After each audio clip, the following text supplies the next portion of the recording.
Starting with the name of Allah Almighty, who is the most gracious and the most merciful. Assalamu alaikum, I am Ahmed Ali. Welcome to A Classroom. Previous lecture में हमने forces and motion chapter number 3 जो हमारा है उसमें हमने average speed के हवाले से पढ़ा था कि व्हाट इज एवरेज स्पीड। फिर एवरेज स्पीड को हमने किस तरह डिफरेंशिएट करना है, स्पीड जो कि एक्चुअली हमारे पास एवरेज स्पीड होता है, चूंकि डेली लाइफ में जो हमारे पास जो मोशंस हम ऑब्जर्व करते हैं तो वो एक नॉन यूनिफॉर्म स्पीड के केसेस में हम के ज़िम्रे में आते हैं। तो फिर हम एवरेज स्पीड को डिस्कस करते हैं। इसके बाद फिर उस एवरेज स्पीड पे हमने कुछ न्यूमेरिकल प्रॉब्लम्स भी सॉल्व किए थे। तो आज जो उसका लास्ट जो पार्ट आप कह सकते हैं वो है इंस्टेंटेनियस स्पीड। तो हम पढ़ेंगे व्हाट इज इंस्टेंटेनियस स्पीड। तो एज यूजुअल इसको सबसे पहले डिफाइन करेंगे कि what is instantaneous speed. So the speed of an object at a particular instant of time is called instantaneous speed. तो देखिए इंस्टेंट, इसमें एक वर्ड है इंस्टेंट, इसका मतलब क्या है? तो इंस्टेंट का मतलब है मोमेंट, जिसको हम उर्दू में कहते हैं लम्हा, यानी बहुत ही शॉर्ट इंटरवल ऑफ टाइम पे, बहुत ही शॉर्ट इंटरवल ऑफ टाइम पे किसी ऑब्जेक्ट की स्पीड अगर हम कैलकुलेट कर रहे हैं, किसी ऑब्जेक्ट की स्पीड अगर एक खास पॉइंट पे हम बता रहे हैं जो कि बहुत ही शॉर्ट इंटरवल ऑफ टाइम पे हम उसको देखें तो उसको हम कहेंगे इंस्टेंटेनियस स्पीड। लेट्स से एक ऑब्जेक्ट है हमारे पास, this is point A and this is point B. एक ऑब्जेक्ट यहां से पॉइंट ए से पॉइंट बी तक जाता है। लेट्स से यहां पे एक गाड़ी है,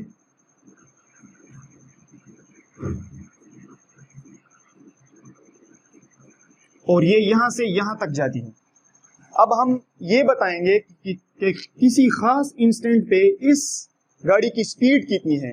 तो देखें ये पूरा इसका कह सकते हैं this is the complete journey, this is the complete journey, और इस पॉइंट पे इसकी स्पीड कितनी होगी? Let's say this is point सी।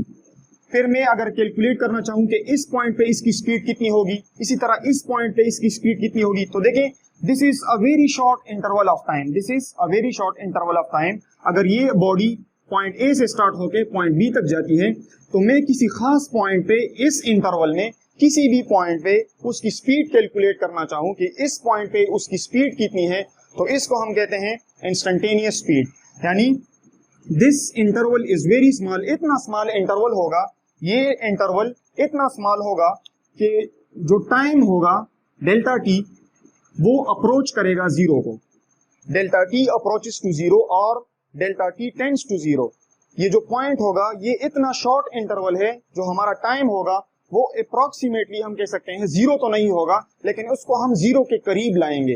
तो इतने शॉर्ट इंटरवल ऑफ टाइम में इस गाड़ी की जितनी स्पीड होगी उसको हम कहेंगे इंस्टेंटेनियस स्पीड, इंस्टेंटेनियस स्पीड। फिर जब हम ग्राफिकल एनालिसिस ऑफ मोशन पढ़ेंगे कि इंस्टेंटेनियस स्पीड, या जिस मैथमेटिक्स में हम जब डेरिवेटिव पढ़ते हैं तो वहां से इस कॉन्सेप्ट को फिर सीखेंगे इंशाल्लाह, the graphical analysis of motion, उसमें हम इसको डिस्कस करेंगे। तो फिलहाल आपने समझना है स्पीड को हम v से रिप्रेजेंट कर सकते हैं। Speed is a scalar quantity, इसको हम डिटेल में काफी डिटेल से डिस्कस कर चुके हैं, और मैं कह सकता हूं कि स्पीड हम डिफाइन करते हैं v is equal to delta s by delta t, इसको हम कहते हैं स्पीड। अब इंस्टेंटेनियस स्पीड क्या होगा? यानी अगर मैं इस पॉइंट पे इस गाड़ी की स्पीड, गाड़ी जा रही है और उसी पॉइंट पे मैं कह रहा हूं कि इसकी स्पीड कितनी है, तो इसको हम कहते हैं इंस्टेंटेनियस स्पीड। तो इसको मैं कह सकता हूं del s by del t।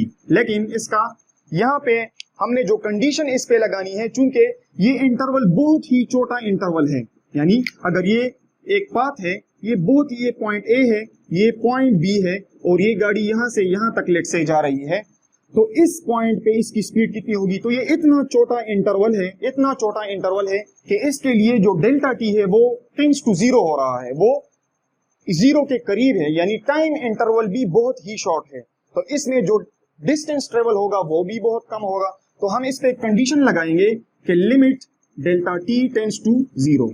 बस सिंपली इंस्टेंटेनियस स्पीड का ये मतलब है कि किसी खास इंस्टेंट ऑफ टाइम पे हम किसी ऑब्जेक्ट की स्पीड कैलकुलेट कर रहे हैं, किसी ऑब्जेक्ट की स्पीड बता रहे हैं, उसको हम कहते हैं इंस्टेंटेनियस स्पीड। और इसको हम मैथमेटिकली इस तरह रिप्रेजेंट कर सकते हैं, और इसको हम इस तरह प्रोनाउंस इस तरह कर सकते हैं कि v is equal to limit delta T tends to 0 the rate of change of distance. तो इसको हम कह सकते हैं इंस्टेंटेनियस स्पीड। अब इसकी एक डेली लाइफ में जो हमारे पास स्पीडोमीटर होता है, स्पीडोमीटर जो कि गाड़ी में लगा होता है, और ये उस गाड़ी की स्पीड बता रहा होता है कि इस पॉइंट पे इसकी स्पीड कितनी होगी। तो ये एक एग्जांपल है इंस्टेंटेनियस स्पीड की। This is an example of instantaneous speed. Instantaneous speed की ये एग्जांपल है। यानी अगर एक गाड़ी यहां से यहां तक जा रही है और मैं आपसे कहूं कि इस पॉइंट पे इसकी स्पीड कितनी है, तो आप कहेंगे 50 किलोमीटर पर आवर। इस पॉइंट पे इसकी स्पीड कितनी है, तो आप कहेंगे इस पॉइंट पे इसकी स्पीड 60 किलोमीटर पर आवर है। इस पॉइंट पे स्पीड कितनी है, may be speed 70 kilometre per hour हो। तो हर पॉइंट पे उसका स्पीड चेंज हो रहा है। तो इसलिए हम कहते हैं कि इस पॉइंट पे इंस्टेंटेनियस स्पीड चेंज हो रहा है। तो स्पीडोमीटर जो होता है गाड़ी के अंदर, वो एक्चुअली हमें इंस्टेंटेनियस स्पीड के बारे में बताता है। So this was about the instantaneous speed. अब इसके बाद हम पढ़ेंगे वेलोसिटी।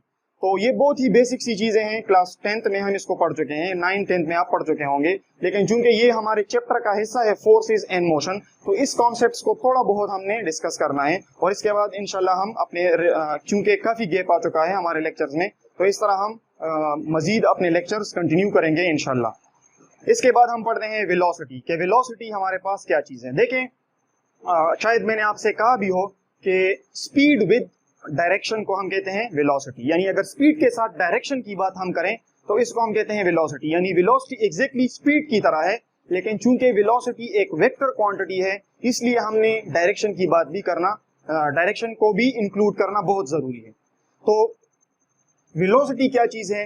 इट इज द, जो कि बहुत ही टिपिकल डिफिनेशन है, the time rate of change of displacement is called velocity.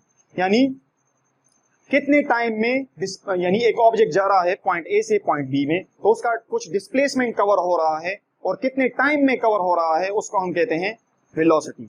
Let's say, अच्छा ये हमने याद रखना है कि वेलोसिटी इज अ, ये कुछ चीजें हैं इसके साथ, velocity is a vector quantity.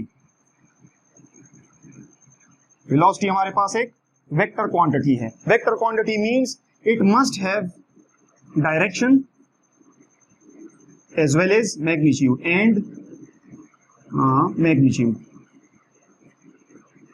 तो इसको हम कंप्लीटली डिस्क्रिप्शन, इसको कंप्लीट डिस्क्राइब करने के लिए इसका डायरेक्शन भी हमें रिक्वायर्ड होगा और इसका मैग्नीट्यूड भी हम बताएंगे कि कितना स्पीड है। यानी speed is magnitude and direction इसके साथ इंक्लूड करें, दिस इज वेलोसिटी। अच्छा, डिस्प्लेसमेंट को थोड़ा सा डिस्कस करते हैं, बल्कि हम इसको डिस्कस कर चुके हैं, वेलोसिटी को डिस्कस करते हैं। Let's say this is point A and this is point B. अब उसी एग्जांपल को हम यहाँ पे भी लेते हैं। यहां से एक ऑब्जेक्ट स्टार्ट होके इस यहां तक आता है, उसी कार की एग्जांपल लेते हैं। ये गाड़ी पॉइंट ए से स्टार्ट होके पॉइंट बी तक आती है, तो यहाँ पे कुछ डिस्प्लेसमेंट कवर हो रहा है, और वो डिस्प्लेसमेंट अगर ये यहां से यहां तक आ रही है तो ये कुछ टाइम भी लेगी, डेल्टा टी। लेट्स से जो टाइम टेकन है उसको मैं कह रहा हूं डेल्टा टी, कि यहां से यहां तक आने के लिए जितना टाइम ये गाड़ी ले रही है उसको हम कहते हैं डेल्टा टी। और चूंकि ये यहां से यहां तक आ रही है तो कुछ डिस्प्लेसमेंट भी कवर हो रहा है, उसको मैं कहता हूं delta D. And displacement is a vector quantity. Remember, ये एक्चुअली हम डायरेक्शन की बात कर रहे हैं। यानी अगर मैं कहूं let's say this is east, this is west, this is north and this is south, so this car is travelling from point A to point B towards east. इस तरह हम कहेंगे। अगर मैं डायरेक्शन की बात नहीं करूंगा तो फिर इसको हम कहेंगे स्पीड, जस्ट स्पीड। और जब हम डायरेक्शन इंक्लूड करेंगे कि this car is travelling from point A to point B towards east with this much speed, तो इसको हम कह सकते हैं वेलोसिटी। अच्छा, ये इतना डिस्प्लेसमेंट कवर कर रही है इतने टाइम में, तो इसको हम कहते हैं the velocity of this body, the velocity of this car. अच्छा, हम किस तरह इसको कर सकते हैं, किस तरह इसको मैथमेटिकली प्रेजेंट कर सकते हैं? तो वेलोसिटी एक वेक्टर क्वांटिटी है और वेक्टर रिप्रेजेंटेशन के लिए हम इसके ऊपर एक वेक्टर एरो लगाएंगे और इसको हम लिख सकते हैं delta D, D is for displacement, divide by delta T. This is the velocity of an object. The time rate of change of displacement, जितना डिस्प्लेसमेंट कितने टाइम में कवर हो रहा है उसको हम कहते हैं वेलोसिटी। और इसको हम समटाइम्स इस तरह भी लिखते हैं df minus di divide by t2 minus t1। इसको समटाइम्स हम इस तरह भी रिप्रेजेंट करते हैं कि ये कार इस पॉइंट से यहां तक, इस पॉइंट से इस पॉइंट तक जा रही है, तो अगर हम इसको वेक्टोरियली रिप्रेजेंट करें, अगर कोई हमारा रेफरेंस पॉइंट हो ओरिजिन, उससे हम इसको ले, ये पॉइंट और एक हमारा है ये पॉइंट, तो इसको मैं कह सकता हूं डी आई वेक्टर, इसको हम कह सकता हूं डी एफ वेक्टर। इसको भी हम डिस्कस कर चुके हैं डिस्प्लेसमेंट में। यानी अगर ये मेरा रेफरेंस पॉइंट है, दिस इज द, सिंपली हमने दोनों पॉइंट को किसी ओरिजिन से, किसी रेफरेंस पॉइंट से हमने इसको अटैच किया है, और ये एक वेक्टर बन रहा है जो इनिशियल पॉइंट है, इसको मैं आई कह सकता हूं, this is the initial point and this is the final point of this journey. तो इसको हम कह सकते हैं this is the D F vector and this is the D I vector. तो इससे मैं अगर ये वेक्टर, इस वेक्टर से अगर मैं ये वेक्टर सब्ट्रैक्ट करूं तो मेरे पास ये डेल्टा डी आ जाएगा, this will be the delta D. अगर इस वेक्टर से हम इस वेक्टर को सब्ट्रैक्ट करें तो हमारे पास ये आ जाएगा डेल्टा डी। इसको आप समझ सकते हैं कि ये this is the D F vector, this is the D I vector. तो अगर मैं इसको रिजल्टेंट कंसिडर करूं डी एफ को, तो डी एफ इक्वल होगा D I plus delta D, और इस डेल्टा डी को मैं अगर यहां शिफ्ट करूं तो ये हो जाएगा D F minus D I. तो समटाइम्स इसको, समटाइम्स नहीं बल्कि इसको बुक में इसी तरह रिप्रेजेंट किया होता है D F minus D I. तो रिमेंबर इसको हम विक्टोरियली, क्योंकि ये एक वेक्टर क्वांटिटी है, तो विक्टोरियली इसको इस तरह आप बता सकते हैं कि ये किस तरह t2 माइनस t1 है, और t1 मींस इस यहां से इसका टाइम t1 और फाइनल टाइम जो है हमारे पास t2। तो अगर हमें ये टाइम पता हो कितना डिस्प्लेसमेंट में है, हमारे पास कितना डिस्प्लेसमेंट है वो पता हो, तो इसको हम कह सकते हैं the velocity of the body. For example, अगर एक छोटा सा एग्जांपल लें कि ये गाड़ी लेट से यहां तक जो डिस्प्लेसमेंट इसने कवर की है वो है 50 किलोमीटर्स कंसिडर करते हैं, which is a very high, बहुत बड़ा डिस्टेंस है लेट से, और टुवर्ड्स ईस्ट, क्योंकि वेक्टर क्वांटिटी है एग्जांपल के तौर पे, और टाइम लेट से इसने लिया है 1 आवर। तो टाइम हमारे पास है 1 आवर और स्पीड हमारे पास, सॉरी वेलोसिटी हमारे पास है 50 किलोमीटर्स टुवर्ड्स ईस्ट। तो स्पीड, तो इसकी वेलोसिटी कितनी होगी हमारे पास, ये हमारे पास इसका फॉर्मूला है, इसमें हम पुट करेंगे वेलोसिटी हमारे पास इक्वल होगी 50 किलोमीटर्स डिवाइड बाय 1 आवर। तो इसको मैं कह सकता हूं 50 किलोमीटर्स पर आवर, यानी ये जो बॉडी होगी ये 50 किलोमीटर्स पर आवर के स्पीड के साथ ट्रेवल करेगी। तो इसका मतलब ये है, थोड़ा सा इसको भी डिस्कस करते हैं कि जब हम, अगर कोई गाड़ी पॉइंट ए से स्टार्ट होके पॉइंट बी तक जा रही है और उसका स्पीड जो है लेट से वो कांस्टेंट स्पीड के साथ जा रही है, लेट से उसका स्पीड है 50 किलोमीटर्स पर आवर, और वो कांस्टेंटली एक आवर के लिए 50 किलोमीटर्स पर आवर का मतलब ये है कि अगर ये इसी स्पीड से जाएगी तो ये 50 किलोमीटर्स पर आवर ट्रेवल करेगी। अगर कोई ऑब्जेक्ट 50 किलोमीटर्स पर आवर की स्पीड से जा रहा है तो इसका मतलब यही है कि वो 50 किलोमीटर्स पर आवर ट्रेवल करेगा, यानी 1 घंटे में वो 50 किलोमीटर्स ट्रेवल करेगा। So this is about the velocity. Remember, अब वेलोसिटी चेंज कब होगी इसको भी थोड़ा सा आपने समझना है कि वेलोसिटी किस तरह चेंज होती है। अच्छा देखिए, अब वेलोसिटी हमारे पास एक वेक्टर क्वांटिटी है, तो वेक्टर को डिस्क्राइब करने के लिए हमारे पास इसके दो मेन चीजें हैं, एक है डायरेक्शन और एक है हमारे पास मैग्नीट्यूड। तो देखिए, अगर मैग्नीट्यूड चेंज होगा तब भी वेलोसिटी चेंज होगी, अगर डायरेक्शन चेंज होगा तब भी हमारे पास वेलोसिटी चेंज होगी। तो आपने ये समझना है कि लेट से अगर एक पॉइंट ए से पॉइंट बी तक एक ऑब्जेक्ट जा रहा है, इस पॉइंट से इस पॉइंट तक जा रहा है, तो अगर ये एक स्ट्रेट लाइन के अलोंग जा रहा है तो इसका मतलब ये है कि इसका डायरेक्शन जो है वो कांस्टेंट है। यानी अगर ये एक गाड़ी यहां से यहां तक जा रही है अलोंग अ स्ट्रेट लाइन, तो हमें पता है ये टुवर्ड्स ईस्ट जा रही है किसी स्ट्रेट लाइन में, तो उसका डायरेक्शन तो हमारे पास कांस्टेंट रहेगा। लेकिन अगर उसका स्पीड चेंज होगा, लेट से यहां पे उसका स्पीड है 30 किलोमीटर्स पर आवर, फिर इस पॉइंट पे अगर मैं चेक करूं वो है 50 किलोमीटर्स पर आवर, इस पॉइंट पे अगर मैं चेक करूं वो है हमारे पास 60 किलोमीटर्स पर आवर। तो हर पॉइंट पे अगर मैं चेक करूं स्पीडोमीटर के जरिए तो मुझे पता चल रहा है कि जो मैग्नीट्यूड है वेलोसिटी का, मैग्नीट्यूड जो है वो चेंज हो रहा है although the direction is constant. तो हम कहेंगे ये वेलोसिटी जो है ये नॉन यूनिफॉर्म है। इसको खैर अलग से डिस्कस भी करते हैं, नॉन यूनिफॉर्म होगी। यानी अगर डायरेक्शन चेंज होगा या मैग्नीट्यूड चेंज होगा या दोनों चेंज हो रहे हो तब भी हम कह सकते हैं कि ये एक नॉन यूनिफॉर्म केस है। इसी तरह सर्कुलर मोशन, जिस तरह हम पढ़ते हैं सर्कुलर मोशन में, तो लेट्स से यहाँ पे एक ऑब्जेक्ट है, एक ऑब्जेक्ट, और वो इस तरह इस सर्कल के अलोंग, इस the circumference of the circle, इस सर्कमफ्रेंस ऑफ द सर्कल पे मोशन में है। लेट्स से इसकी कुछ वेलोसिटी है। तो देखिए सर्कुलर मोशन में चूंकि हर पॉइंट पे वेलोसिटी की डायरेक्शन चेंज होती है, यहाँ पे डायरेक्शन इस तरह है, यहाँ पे डायरेक्शन इस तरह है, यहाँ पे डायरेक्शन इस तरह है, हर एक पॉइंट पे वेलोसिटी की डायरेक्शन चेंज हो रही है।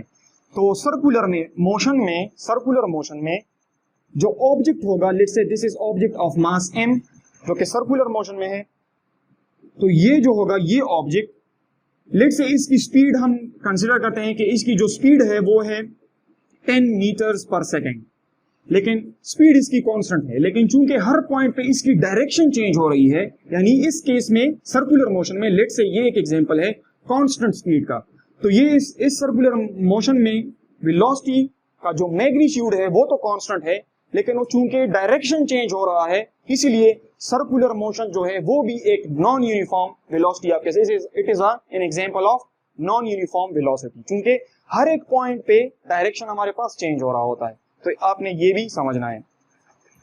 अच्छा, एक और चीज, चूंकि ये एक वेक्टर क्वांटिटी है, तो वेक्टर क्वांटिटी के because velocity is a vector quantity, तो हम कह सकते हैं कि it can be positive, it can be negative,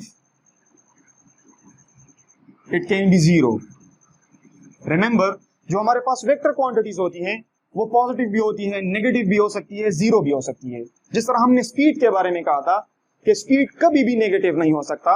speed चूंकि सिर्फ मैग्नीट्यूड पे डिपेंड करता है, और मैग्नीट्यूड हमारे पास चूंकि एक स्केलर, आप कह सकते हैं it is a scalar representation, तो ये एक कांस्टेंट वैल्यू है और इसको हम पॉजिटिव, स्केलर वैल्यू हमारे पास पॉजिटिव कंसिडर करते हैं स्पीड को, चूंकि मैग्नीट्यूड हमेशा हमारे पास पॉजिटिव होता है।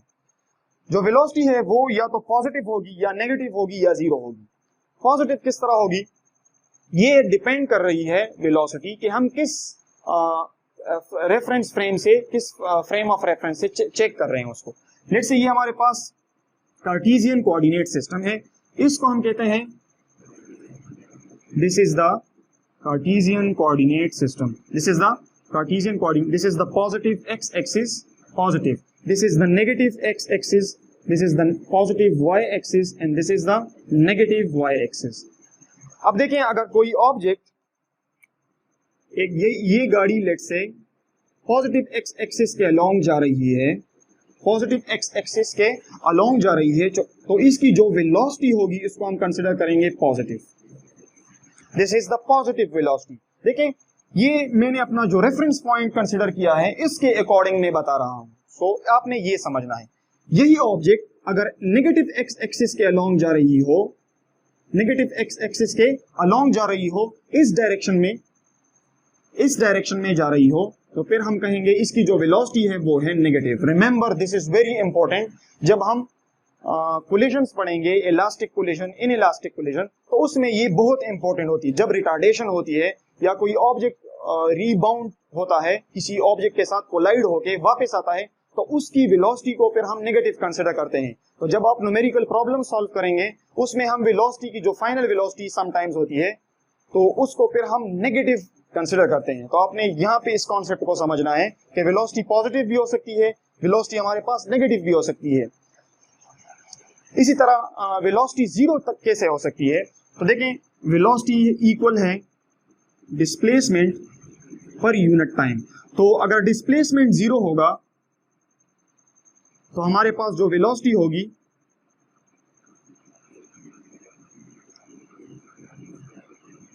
वो भी जीरो होगी। अगर डिस्प्लेसमेंट जीरो होगा तो हमारे पास वेलोसिटी भी जीरो होगी। इसके बाद यूनिट ऑफ वेलोसिटी को थोड़ा सा देखते हैं कि यूनिट इसका क्या होगा। तो यूनिट सिंपल है, स्पीड का जो यूनिट होगा वो वेलोसिटी का भी वही यूनिट होगा, क्योंकि वेलोसिटी इक्वल है डिस्प्लेसमेंट पर यूनिट टाइम। तो डिस्प्लेसमेंट को हम मेजर करते हैं मीटर्स में और इसको हम मेजर करते हैं सेकंड में, तो मीटर पर second is the unit of velocity. इसके बाद है एवरेज वेलोसिटी। इसके बाद हमारे पास है एवरेज वेलोसिटी। तो एवरेज वेलोसिटी क्या चीज है? देखें, जो हमने पढ़ा वेलोसिटी वो एक्चुअली एवरेज वेलोसिटी है, लेकिन उसको थोड़ा सा सेपरेट इसलिए डिस्कस करते हैं कि इसकी हमें समझ आ जाए कि हम क्यों इस वर्ड को यूज करते हैं एवरेज। देखिए, the total displacement divide by the total interval of time is called average velocity. Average velocity क्या चीज है? एवरेज वेलोसिटी का मतलब है total displacement of an object divided by the total time taken। अब इसको हम क्यों डिस्कस करते हैं? लेट्स से वेलोसिटी एक वेक्टर क्वांटिटी है, तो हम ऐसा एग्जांपल लेंगे कि हम उसकी डायरेक्शन को कांस्टेंट कंसिडर करते हैं कि ये एक पॉइंट ए है, इसको हम एवरेज स्पीड में भी डिस्कस कर चुके हैं, तो एग्जैक्टली यहां भी वही बात करेंगे।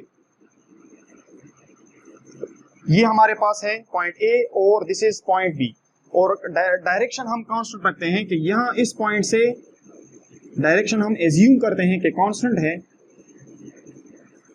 एक ऑब्जेक्ट और वो यहां से स्टार्ट होके यहां तक आएगा और इसकी डायरेक्शन को हम एज्यूम करते हैं कि ये कांस्टेंट है। अब एवरेज वेलोसिटी को सबसे पहले जो क्वेश्चन है इसको हम क्यों डिस्कस करते हैं? तो देखें, एवरेज वेलोसिटी जब जो रियल लाइफ में जो हमारे पास वेलोसिटी होती है, this is a non uniform velocity. क्यों नॉन यूनिफॉर्म केस है? देखें, ये जो गाड़ी होगी, ये अगर मैं आपसे कहूं कि ये यहां से यहां तक आ रही है और इसका जो स्पीड था वो है 50 किलोमीटर्स और ये इसने टाइम जो लिया है वो है 2 आवर्स, और इसका जो स्पीड बन रहा है यहाँ इनिशियल पॉइंट से फाइनल पॉइंट यानी ए से बी तक जाने के लिए इसका जो स्पीड बन रहा है वो है 50 divide by 2 is equal to 25 kilometres per hour, और इसका कुछ डायरेक्शन भी बताएंगे जो कि हमने कांस्टेंट एज्यूम किया हुआ है, टुवर्ड्स ईस्ट और समथिंग। तो देखें, अब ये स्पीड आप बता रहे हैं, लेकिन जरूरी नहीं कि हर एक पॉइंट पे इसकी स्पीड इतनी हो। जरूरी नहीं कि अगर ये स्पीड मैं आपको इस टोटल जर्नी के लिए मैं आपको बता रहा हूं कि इसका स्पीड है 25 किलोमीटर पर आवर, लेकिन ये जरूरी नहीं कि ये हर एक पॉइंट पे इसका स्पीड इतना होगा। हर एक पॉइंट पे इसका स्पीड इतना नहीं होगा, क्योंकि रियल लाइफ में जो स्पीड वेलोसिटी होगी वो नॉन यूनिफॉर्म केस है हमारे पास, यानी उसका मैग्नीट्यूड चेंज होगा। किस तरह? देखिए, इनिशियली जब ये गाड़ी इनिशियली स्टार्ट होगी तो स्टार्ट में इसकी जो वेलोसिटी होगी स्टार्ट में वो 0 मीटर्स पर सेकंड होगी, फिर ये एक्सेलरेट होगी। एक्सेलरेशन क्या चीज है उसको भी समझेंगे। फिर ये इसकी स्पीड बढ़ेगी, इसकी वेलोसिटी बढ़ेगी। तो जब इसकी वेलोसिटी बढ़ेगी, यहाँ पे इसकी कुछ वेलोसिटी, लेट से हम कहते हैं इसकी वेलोसिटी है 10 किलोमीटर्स पर आवर, यहाँ पे भी पर आवर में कंसिडर करते हैं किलोमीटर्स पर आवर। फिर इस पॉइंट पे मैं चेक कर रहा हूं तो इसका स्पीड ज्यादा हो चुका है, इसकी वेलोसिटी ज्यादा हो चुकी है और वो है लेट से 50 किलोमीटर्स पर आवर। इसी तरह हर पॉइंट पे अगर मैं चेक करूं तो इसी तरह ये गाड़ी जाएगी, किसी पॉइंट पे इसकी स्पीड बढ़ेगी, किसी पॉइंट पे इसका स्पीड कम होगा, इसकी वेलोसिटी जो होगी वेलोसिटी वो कम होगी, किसी पॉइंट पे 0 भी हो सकती है। अगर ये गाड़ी किसी ट्रैफिक सिग्नल पे रुक जाए तो वहां पे इसकी वेलोसिटी 0 होगी। तो इसका मतलब ये है कि जो मोशन है रियल लाइफ में, जो मोशन है, जो वेलोसिटी है, वो एक नॉन यूनिफॉर्म केस है। इसी वजह से हम नॉन यूनिफॉर्म केस के लिए एवरेज वेलोसिटी का कॉन्सेप्ट लाते हैं। एवरेज वेलोसिटी के कॉन्सेप्ट को पढ़ते हैं कि it is the total displacement divided by the total time. तो इसको हम कहेंगे द एवरेज स्पीड।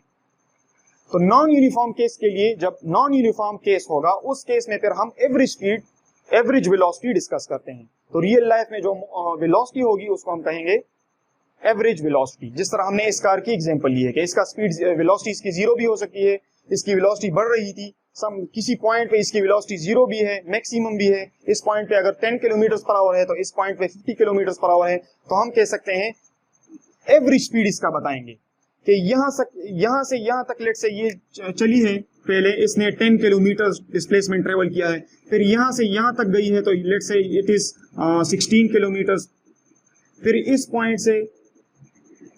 पॉइंट तक गई है तो लेट से दिस इज 20 किलोमीटर, इसी तरह ये, तो ये कितना हर एक डिस्प्लेसमेंट देखें, यहां से यहां तक लेट से फर्स्ट ये यहां से यहां तक गई 10 किलोमीटर, फिर यहां से यहां तक गई 16 किलोमीटर, फिर यहां से यहां तक 20 किलोमीटर। इन सारे डिस्प्लेसमेंट को हम ऐड करेंगे और हर एक डिस्प्लेसमेंट के लिए जितना टाइम टेकन है, इस डिस्प्लेसमेंट को कवर करने के लिए कितना टाइम है उसको मैं T1 कहता हूं, इस डिस्प्लेसमेंट को कवर करने के लिए जितना टाइम है उसको हम T2 कहते हैं, इस डिस्प्लेसमेंट को कवर करने के लिए जितना टाइम है उसको T3 कहते हैं।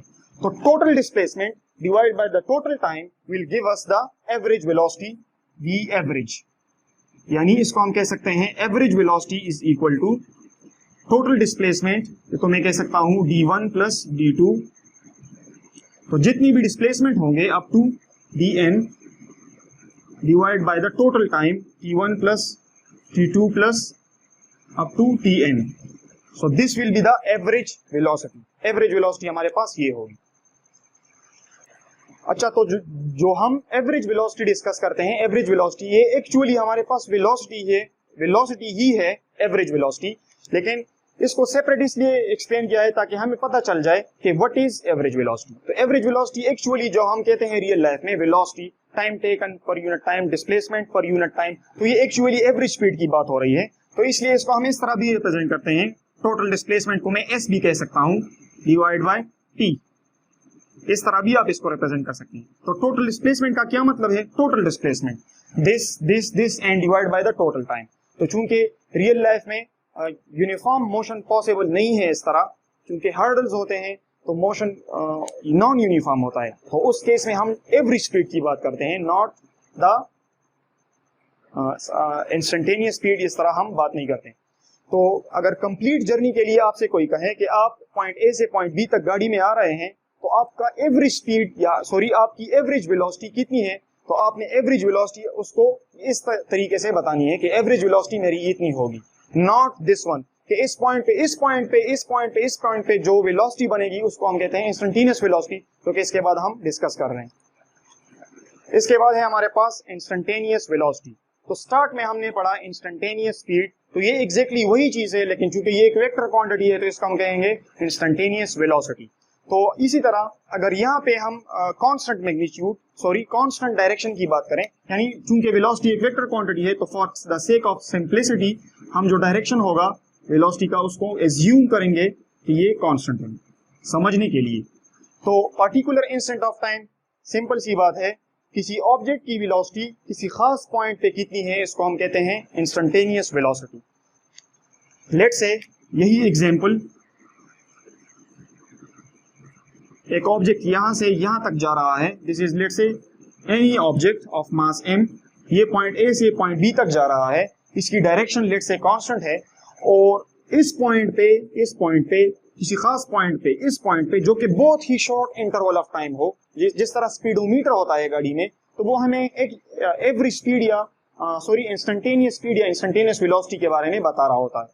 तो जो इस पॉइंट पे अगर हम देखें तो ये बहुत ही शॉर्ट इंटरवल है, तो शॉर्ट इंटरवल के लिए हम यूज करते हैं फिजिक्स में डेल्टा टी टेंड्स टू 0, यानी ये बहुत ही शॉर्ट इंटरवल है, इतना शॉर्ट है कि ये अप्रोच कर रहा है 0 तक, यानी 0 तो नहीं है लेकिन बहुत ही कम है, अप्रोक्सीमेटली ये 0 के बहुत करीब है।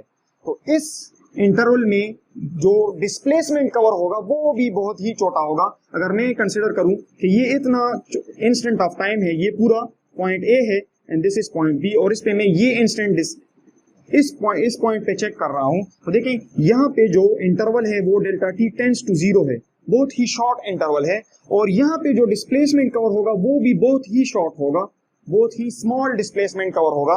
तो इस पॉइंट पे जितनी वेलोसिटी होगी उसको हम कहेंगे इंस्टेंटेनियस वेलोसिटी। तो उसी तरह इसको रिप्रेजेंट करेंगे, इंस्टेंटेनियस वेलोसिटी को इस तरह रिप्रेजेंट कर सकते हैं, वी आप लिख सकते हैं, सबस्क्रिप्ट में आप लिख सकते हैं इंस्टेंटेनियस, इसको रिप्रेजेंट करते हैं rate of change of displacement, जो कि वेलोसिटी का फॉर्मूला है, rate of change of displacement SCRD से विद एरो अबव, इस तरह रिप्रेजेंट कर सकते हैं। एंड इस पे जो कंडीशन होगी, क्योंकि ये इंस्टेंटेनियस वेलोसिटी है, पर्टिकुलर इंस्टेंट ऑफ टाइम पे है, तो ये इतनी खास इंस्टेंट ऑफ टाइम पे हम इसको चेक कर रहे हैं, तो जो हमारा डेल्टा टी होगा वो टेंस टू होगा, वो अप्रोच करेगा जीरो को, जो हमारा टाइम होगा वो अप्रोच करेगा जीरो को। तो बहुत ही शॉर्ट इंटरवल के लिए इस तरह फिर इसकी रिप्रेजेंटेशन होगी। So this is the instantaneous velocity. अच्छा, इसके बाद हम पढ़ते हैं एक छोटा सा टॉपिक, एक है हमारे पास यूनिफॉर्म वेलोसिटी, एक है हमारे पास नॉन यूनिफॉर्म वेलोसिटी। तो यूनिफॉर्म वेलोसिटी डिफिनीशन इसकी है, if a body covers equal displacement in equal interval of time, तो इसको हम कहेंगे यूनिफॉर्म वेलोसिटी। और एक साइड पे हमारे पास है non uniform velocity, if a body does not cover equal displacements in equal interval of time, तो इसको फिर हम कहेंगे नॉन यूनिफॉर्म वेलोसिटी। अब इसका मतलब क्या है, चूंकि वेलोसिटी एक वेक्टर क्वांटिटी है और ये हमें पता है वेक्टर क्वांटिटी का मतलब ये है कि वेलोसिटी का मैग्नीट्यूड भी होगा प्लस इसका डायरेक्शन भी होगा। हमारे पास वेलोसिटी का हमारे पास मैग्नीट्यूड भी होगा प्लस डायरेक्शन भी होगा। तो अगर एक object equal displacement in equal interval of time travel कर रहा है तो इसको हम कह सकते हैं दिस इज यूनिफॉर्म वेलोसिटी। और अगर वो ट्रेवल नहीं कर रहा equal displacement in equal interval of time तो वो होगा नॉन यूनिफॉर्म वेलोसिटी। इसका मतलब ये है कि अगर मैं इसकी एक्सप्लेनेशन इस तरह होगी कि एक पॉइंट ए है और एक पॉइंट बी है, और लेट से एक बॉडी पॉइंट ए से स्टार्ट होके पॉइंट बी तक जो डिस्प्लेसमेंट ट्रेवल कर रही है वो है लेट से दिस इज 1 मीटर, और जो टाइम ले रहा है दिस इज 1 सेकेंड। फिर पॉइंट सी से पॉइंट डी तक again this is 1 metre in 1 second. Again this is 1 meter from D to E in 1 second, and from E to B this is again 1 meter in 1 second. तो equal displacement in equal interval of time, equal displacement in equal interval of time, equal displacement in equal interval of time travel हो रहा है। देखें 1 metre, यहाँ पे 1 metre in 1 second, C to D 1 metre in 1 second, इसी तरह D to E 1 metre in 1 second। तो इसको हम कहेंगे यूनिफॉर्म वेलोसिटी। अब रिमेंबर, क्योंकि ये एक वेक्टर क्वांटिटी है तो इसका डायरेक्शन इस केस पे हम एज्यूम करेंगे कि ये कांस्टेंट है, ये चेंज नहीं हो रहा, तभी हम इसको कहेंगे this is a uniform velocity. Remember, आपने ये कंसिडर करना। इसी तरह अगर ये ऑब्जेक्ट सर्कुलर, या लेट्स से सर्कुलर जरूरी नहीं, अगर ये इस तरह पाथ है तो देखें ये पॉइंट ए है और ये पॉइंट बी है, और एक ऑब्जेक्ट यहां पे है तो इसकी डायरेक्शन इस तरह है, यहां पे है तो इसकी डायरेक्शन इस तरह है, यहां पे है तो इसकी डायरेक्शन कुछ इस तरह है, यहां पे है तो इसकी डायरेक्शन इस तरह है। यानी अगर आप देखें तो हर एक पॉइंट पे समहाउ हर एक पॉइंट पे इसकी डायरेक्शन चेंज हो रही है। अल्दो अगर ये equal distance equal interval of time में ट्रेवल कर रहा है, लेकिन इसकी डायरेक्शन भी कांस्टेंट होनी चाहिए। तो डायरेक्शन चूंकि चेंज हो रही है तो फिर भी हमारे पास वेलोसिटी यूनिफॉर्म नहीं होगी। तो आपने इस चीज का ख्याल रखना है कि इक्वल डिस्प्लेसमेंट इन इक्वल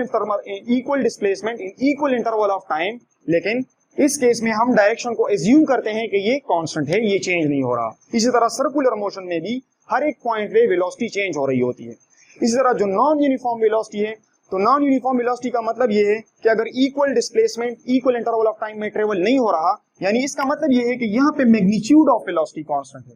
तो जब मैग्नीट्यूड ऑफ वेलोसिटी कांस्टेंट है 1 मीटर पर सेकंड 1 मीटर पर सेकंड 1 मीटर पर सेकंड, तो वेलोसिटी कांस्टेंट है, डायरेक्शन को भी कंसिडर करेंगे कि वो कांस्टेंट है। यहाँ पे मैग्नीट्यूड ऑफ वेलोसिटी कांस्टेंट नहीं है, यानी अगर पॉइंट ए से यहां तक जाने के लिए लेट से ये है 1 मीटर और ये फर्स्ट टाइम ये ट्रेवल कर रहा है 1 सेकंड में, फिर यहां से यहां तक ट्रेवल कर रहा है लेट से अगेन 1 मीटर, लेकिन टाइम ज्यादा ले रहा है 2 सेकंड, फिर यहां से यहां तक लेट से 2 मीटर कर रहा है और वो टाइम ले रहा है 6 सेकंड। इसी तरह तो आप देख सकते हैं कि इस इंटरवल में 1 मीटर 1 सेकंड में ट्रेवल हो रहा है, फिर इस इंटरवल में 1 मीटर 2 सेकंड में ट्रेवल हो रहा है, और इस इंटरवल में 2 मीटर 6 सेकंड में ट्रेवल हो रहा है। तो इसका मतलब ये है कि यहाँ पे मैग्नीट्यूड ऑफ वेलोसिटी कांस्टेंट नहीं है। तो जब मैग्नीट्यूड ऑफ वेलोसिटी कांस्टेंट नहीं होगा तो हम कहेंगे नॉन यूनिफॉर्म वेलोसिटी। यानी सिंपल सी बात है कि जब एक गाड़ी स्टार्ट होती है और उसकी स्पीड बढ़ती है, उसकी वेलोसिटी बढ़ती है 0 मीटर पर सेकंड, देन 10 मीटर पर सेकंड, 20 मीटर पर सेकंड, 30 मीटर पर सेकंड, 60 मीटर पर सेकंड, तो उसकी वेलोसिटी बढ़ रही है, तो इसको हम कह सकते हैं this is an example of non uniform velocity. इसी तरह जरूरी नहीं कि अगर ये इक्वल डिस्टेंस या equal displacement equal interval of time में ट्रेवल कर रहा हो, लेकिन उसका डायरेक्शन चेंज हो रहा हो, तो रिमेंबर यूनिफॉर्म वेलोसिटी को हम इस तरह भी एक्सप्लेन कर सकते हैं कि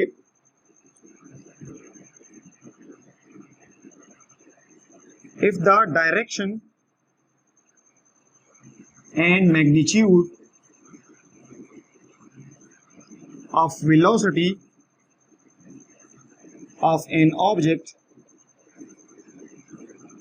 remains constant, a body is in uniform velocity. तो रिमेंबर क्योंकि ये एक वेक्टर क्वांटिटी है तो ये दोनों पे डिपेंड कर रही है, तो इसको इस तरह भी आपने समझना है कि if the direction and magnitude both of an object, the velocity of an object, क्योंकि उसमें डायरेक्शन भी है और मैग्नीट्यूड है, दोनों कांस्टेंट होंगे, तो उसको हम कहेंगे कि this is the example of uniform velocity. अच्छा, एक छोटी सी बात है उसको आपने समझना है, वो है एज अ नोट हम इसको कंसिडर कर सकते हैं, वो है the average velocity becomes equal to the instantaneous velocity at uniform velocity. यानी जब एक ऑब्जेक्ट यूनिफॉर्म वेलोसिटी के साथ ट्रेवल कर रहा हो, यानी उसका डायरेक्शन और मैग्नीट्यूड जो होगा वेलोसिटी का वो कांस्टेंट हो, तो उस केस में जो एवरेज वेलोसिटी होगी वो इक्वल होगी इंस्टेंटेनियस वेलोसिटी. और इसको आप एज एन एमसीक्यूज भी ले सकते हैं, एमसीक्यूज, क्योंकि ये समटाइम्स पेपर में आ सकता है. This is an MCQs for. तो एवरेज वेलोसिटी कब इक्वल होगी इंस्टेंटेनियस वेलोसिटी? जब एक ऑब्जेक्ट की वेलोसिटी यूनिफॉर्म होगी. तो इसको थोड़ा सा एक्सप्लेन करने के लिए, यानी अगर ये एक ऑब्जेक्ट इस पॉइंट से इस पॉइंट बी तक जा रहा है और ये 5 किलोमीटर हर एक घंटे में 5 किलोमीटर पर आवर ट्रेवल कर रहा है, इसकी स्पीड कांस्टेंट है, इसकी वेलोसिटी कांस्टेंट है, तो देखें हर एक पॉइंट पे भी अगर आप देखेंगे, यानी अगर इस पॉइंट से इस पॉइंट तक ये कांस्टेंट वेलोसिटी के साथ जा रहा है और वो है 5 किलोमीटर पर आवर, तो इसकी वेलोसिटी तो कांस्टेंट है, तो इसकी जो एवरेज स्पीड है वो भी होगी 5 किलोमीटर पर आवर. इसकी जो एवरेज स्पीड होगी, क्योंकि ये यहां से यहां तक जा रहा है 5 किलोमीटर पर आवर, तो इसकी एवरेज स्पीड जो होगी वो होगी 5 किलोमीटर पर आवर. इसी तरह अगर इस पॉइंट पे मैं चेक करूं तो इस पॉइंट पे भी इसकी स्पीड होगी 5 किलोमीटर पर आवर. यानी अगर आप गाड़ी में जा रहे हैं और कांस्टेंट वेलोसिटी के साथ जा रहे हैं, 60 किलोमीटर पर आवर पे आप जा रहे हैं, और उससे आपका स्पीड ना तो डिक्रीज हो रहा है ना इंक्रीज हो रहा है, exactly 60 kilometre per hour in a straight line, तो हर एक पॉइंट पे अगर आप अपने स्पीडोमीटर को देखें तो उसका जो नीडल होगा वो 60 पे होगा. आई थिंक 60 यहां पे होता है. तो ये कांस्टेंट स्पीड है, तो हर एक पॉइंट पे देखिए ये इंस्टेंटेनियस स्पीड होता है स्पीडोमीटर, तो हर एक पॉइंट पे 60 kilometre per hour, 60 kilometre per hour, 60 kilometre per hour. तो इस केस में जो इंस्टेंटेनियस स्पीड है, इंस्टेंटेनियस वेलोसिटी और इंस्टेंटेनियस स्पीड, वो इक्वल होगा एवरेज स्पीड के या एवरेज वेलोसिटी के. तो आपने ये समझना है कि यूनिफॉर्म वेलोसिटी के केस में जो एवरेज वेलोसिटी है वो इक्वल है इंस्टेंटेनियस वेलोसिटी के. एक और इंपॉर्टेंट बात, let's say this is point A and this is point B, और एक ऑब्जेक्ट यहां से स्टार्ट होके फिर यहां से स्टार्ट होके, या let's say this is point ए, एक ऑब्जेक्ट यहां से स्टार्ट होके इस पॉइंट पे आती है, फिर ये ऑब्जेक्ट पॉइंट डी से यहां तक आती है ई तक, या यस ई तक, और फिर यहां से स्टार्ट होके यहां तक आ रही है अगेन पॉइंट ए. तो देखें यहां से यहां तक इसकी कुछ स्पीड होगी, और इसी तरह यहां से यहां तक जाने के लिए इसकी भी कुछ स्पीड होगी VCD. इसी तरह D से E तक जाने के लिए जो स्पीड होगी उसको ED से रिप्रेजेंट कर सकता हूं, और यहां से यहां तक आने के लिए इसकी जो स्पीड होगी वो VAE से रिप्रेजेंट कर सकता हूं.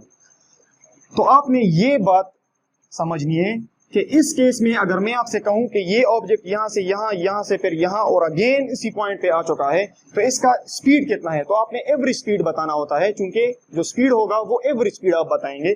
तो एवरेज स्पीड जो होगा वो जीरो नहीं होगा. रिमेंबर, वो एवरेज स्पीड जो होगा, एवरेज स्पीड वो जीरो नहीं होगा, और वो किसके इक्वल होगा? टोटल डिस्टेंस, जितना डिस्टेंस कवर किया है, total distance. Let's say this complete is 5 5 5 5, तो 5 + 5 is 10 + 5 is 15 + 5 is 20 kilometre. Let's say this is the complete distance. तो एवरेज स्पीड जीरो नहीं होगा, लेकिन इस केस में जो एवरेज वेलोसिटी होगी वो जीरो होगी. वो क्यों? क्योंकि एवरेज वेलोसिटी में डिस्प्लेसमेंट है, और डिस्प्लेसमेंट जो है इस केस में हमारा जो इनिशियल पॉइंट है वो एग्जैक्टली फाइनल पॉइंट भी है.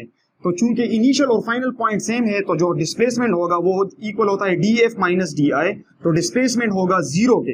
इसका मतलब ये है कि अगर आप किसी पॉइंट से स्टार्ट होके, यानी अगर मैं इस पॉइंट पे खड़ा हूं, मैं यहां से जाऊं घूम फिर के इसी पॉइंट पे आ जाऊं, तो मेरी एवरेज स्पीड जो होगी वो जीरो नहीं होगी, क्योंकि एवरेज स्पीड में हम डिस्टेंस का देखते हैं कि कितना डिस्टेंस ट्रेवल हुआ है।